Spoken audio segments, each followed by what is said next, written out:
Both campaigns contacted me. Both campaigns wanted to talk to me about the contract with Black America. One campaign said, we love what you have, but let's really dig into it after the election. And one campaign said, we love what you have. Do you mind talking to us about it? And that's what I did. So I didn't run to nobody. And so that was real misleading to me. Well, I didn't say you ran to anybody. I said that you had taken a pivot. Well, you said I ran over to the Trump team instead of the Biden team. That's just not true. I'm confused. I'm not going to sit up here and pretend to be the biggest politician or somebody who studied political science. I'm not even going to pretend to be somebody who has ingrained their life into the hip hop world or claim to be a movie buff.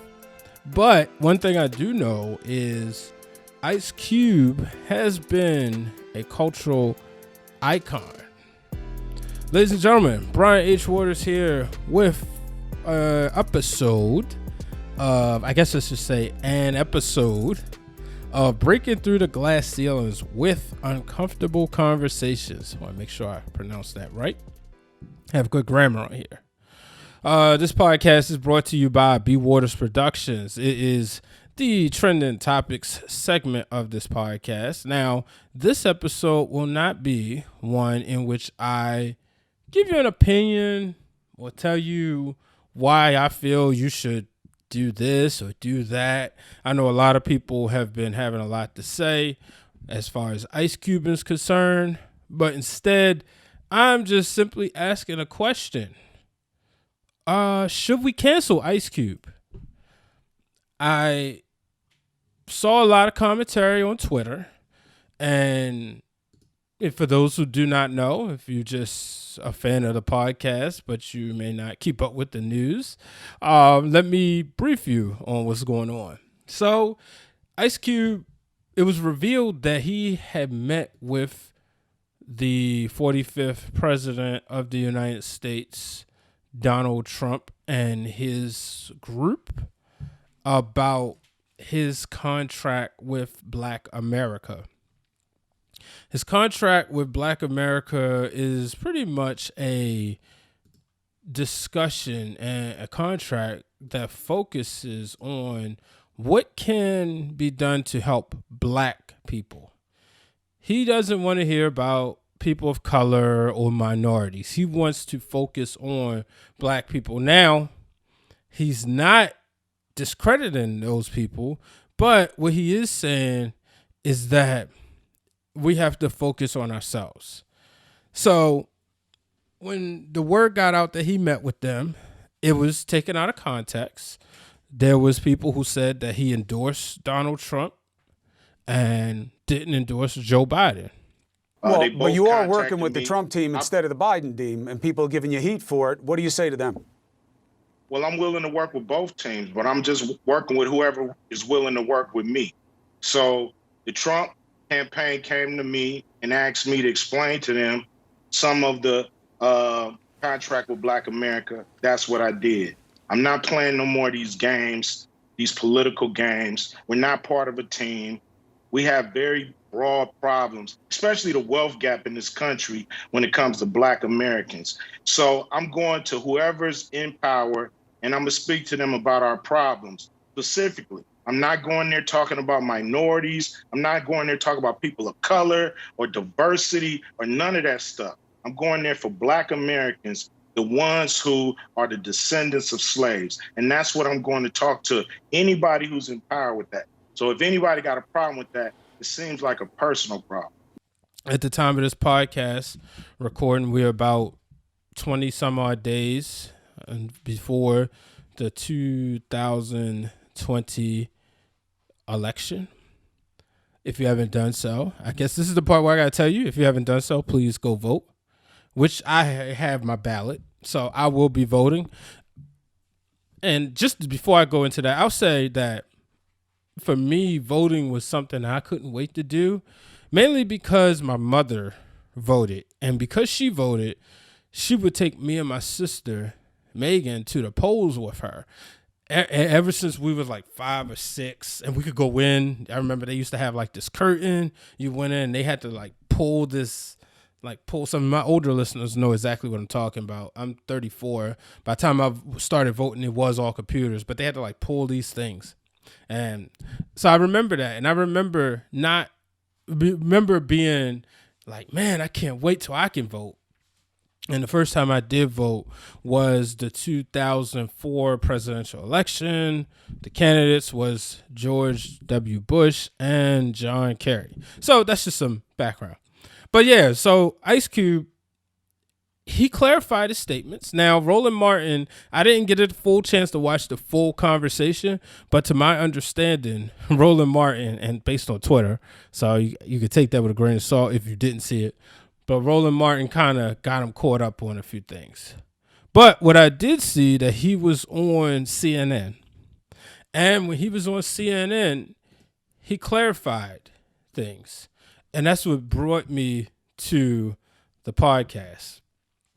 His clarification was, look, I'm not endorsing either candidate. I said, he brought up the contract for Black America. And with that, Joe Biden's team said, we'll talk to you after the election. Donald Trump's team said, we'll talk to you now. And they looked over the plan and they made some amendments. So when I heard that, I understood. I said, okay, I understand where he's coming from. He wants to talk to whomever. He wants to talk to those he feel who can do something. And the issue he had, from my interpretation, was that Black people were being put to the back burner. And upon reading a few things, I did see that he was tired of Black people getting pushed to the back. Now, of course, a lot of people, when they heard this, the first thing they wanted to do was bring up the fact that he rapped the Eazy-E and the diss the Eazy-E in a No Vaseline. He said he never have dinner with the president. People brought that up. People also just couldn't understand. But, he set the record straight about his contract with Black America. And I'm wondering, are we canceling him? Are we not happy with the fact that he spoke with Donald Trump, period? Now, I did see somebody say this. How could you talk to somebody who, him and his camp, disrespected a Black woman?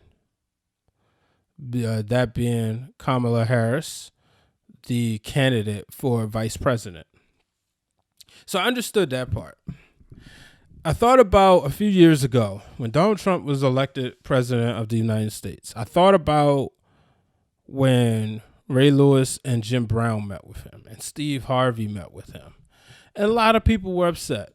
Now, I haven't seen a public endorsement from them recently. I might have missed it, so I'll say that. But the thing that I did understand from listening to Ray Lewis was he wanted to have a conversation because he wants to make sure his kids are safe. And he wanted to have that conversation with him as far as let's talk to him to see what his plan is for America. Now, people may say, well, yeah, Ray Lewis has his own agenda, and that's fair. But, you know, that kind of like wash quickly. And I see a lot of people are probably upset at the fact that Donald Trump and Ice Cube met. But there's people looking at Ice Cube met with Donald Trump, but he didn't meet with Joe Biden, where he clearly said he tried to meet with both. Well, he sent the plan to both of them, and one of them cast aside while the other said, okay, let's take a look, made some amendments. I still look at everything and I said, well, can you really trust anything that comes out of Donald Trump's mouth? can you really trust it? And Ice Cube has been tweeting a lot about everything. He even said, let's see, as I record this, I'm going to pull it up. I'm going to pull up his most recent tweet because obviously he has the Don't Kill a Messenger video. But he says, family, make sure some of these educated fools who are always telling you what to do are really black and not Greeks in disguise. He also said, do not connect me with people I'm not working with. I have nothing to do with them. As far as timing, I never read your question, but what would have been better timing for you? That is a response. So that's a Twitter thread, actually, where Vaughn DiCarlo brings up the fact, he said, I know a lot of people have been trying to do that, but between you and Kanye West and all the Candace Owens of the world sowing doubt and division, it makes it quite hard. And since you keep ignoring my question about timing, I'll go ahead and assume your attention was so to Val. But this was basically after he said this is after Cube had tweeted, a lot of energy being spent on telling me to stay in my lane. Zero energy spent on telling Biden, Harris, they need to do way more for black people to shore up the vote. Shaking my head. And I noticed when President Obama was running, I remember in 2007, when he was running, there was an issue. And people said, you're not really saying stuff about black America, and you're not really promoting your black agenda. And he said it clear. Now, like I said, this was on a radio show, a morning show, but he said that, well, if I do that, I'm not going to win the presidency. I wish I could find that audio bite. But his whole point was he has to show that he's going to be the president for America and not just black America. And even at that time, and this is before Scandal was out, so it's before that infamous quote from Papa Pope where he says you have to work twice as hard to get half of what they have. That's what Barack Obama was doing. Because if Joe Biden goes out there right now and say, okay, this is my plan for black people, whatever, he has a better chance of winning the presidency than Barack Obama would have at that time. Now, granted, we didn't have somebody in the White House who took a long time to denounce white supremacy. We didn't have somebody in the office like that. We had George W. Bush, who people felt like when Kanye said he doesn't care about black people. And then there was, the biggest thing with Bush was the recession and obviously the war in Afghanistan that I remember. And this is like from what I remember people not liking. So now we got this guy in office where everybody's like, look, we just need somebody who preaches love, who preaches unity, who doesn't preach division, somebody with some experience. So I'm not necessarily ready to cancel Ice Cube. I'll tell you how I feel. Not ready to cancel him per se, but I am interested to see what's his game plan. Does he believe, or what will happen? Now, I will say this. Just because Trump's team met with him and Biden's didn't, does not mean, okay, I want to see 4 more years of Trump. It doesn't mean that at all.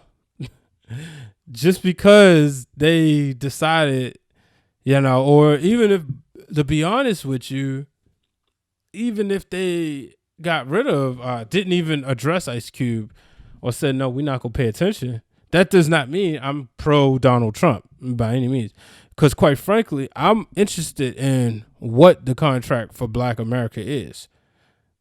I'm not trying to be rude, but I'm going to be straightforward. Who is Ice Cube to decide what the contract of Black America should be? So my interest is who was involved in putting this together. How does it benefit everybody? What is this contract for Black America? So I'm not ready to call him a sellout, but I want to know, folks, from those listening, tweet me at Brian H. Waters. How do you feel? Do you think he's a sellout? Do you think he's somebody who's being hoodwinked and bamboozled by the Trump administration? Do you think it's fair to cancel Ice Cube? Should we stop watching his movies? Should we stop listening to No Vaseline? Let me know what you think. So I just wanted to have that quick conversation it was on my mind. It was Saturday night. It was late, and I was thinking about it. And I said, let me hop in the studio and see what is the real Dwayne Allen calls it, the Waters Estate. It's not that big, folks, but that's what he calls it. But I was like, let me hop on the mic and present my thoughts on this and see what people think. But that'll do it, ladies and gentlemen. Make sure you subscribe to the podcast. I appreciate your time.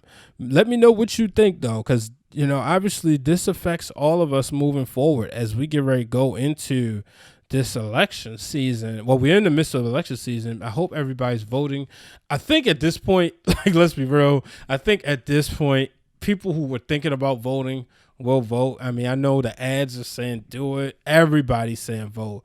It is so crazy. I've never seen nothing like this before. I was there around for the Yes We Can, but I've never seen nothing where athletes,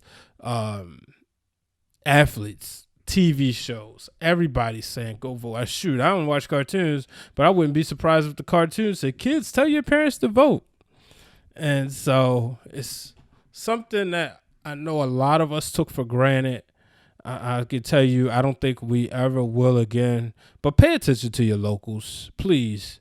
The reason why Breonna Taylor didn't receive justice is because there's an idiot like Daniel Cameron, who's the attorney. Was he the attorney general? And he was voted in. So we got to get people like him out. He was voted in and endorsed by the Fraternal Order of Police. That's a whole nother conversation. But this is why it's important to vote, because you got to vote for your locals. Obviously, the president of the United States, we got electoral college votes. But please, listen, read your ballots. And if you don't, there are tons of people who can break it down for you. We watch YouTube videos when we're trying to cook a new meal. We watch YouTube videos when we're trying to learn how to do a dance, when we're trying to get past a certain level on a video game. If you don't understand what the things are saying, I'm pretty sure there are YouTube videos out there for people, of creators who are breaking things down for you to better understand. Till the next time, Brian H. Waters signing off. Make sure you subscribe to the podcast. Make sure you tell your friends about it. Next week, or if you listen to this right after it dropped, tomorrow I'll have Reggie Calhoun Jr. on. Coming up, just some names. I got my friend Alex Gibelisco, former ESPN employee. She gets into why she left ESPN. Also have JC Shinoni coming on. She talks about working on the show The Last Dance. But also previous episodes include Erica Fernandez, the Nova Venom basketball team, the AAU girls team. They're on here. And then a host of other great people. So, folks, I appreciate you checking this out. Next time, make sure you subscribe. Till the next time, folks. So long, everybody. This podcast is brought to you by B Waters Productions. It is produced and edited by myself, Brian H. Waters, with the music brought to you by Hypnosis. You can find Hypnosis on Instagram at hypno_beats.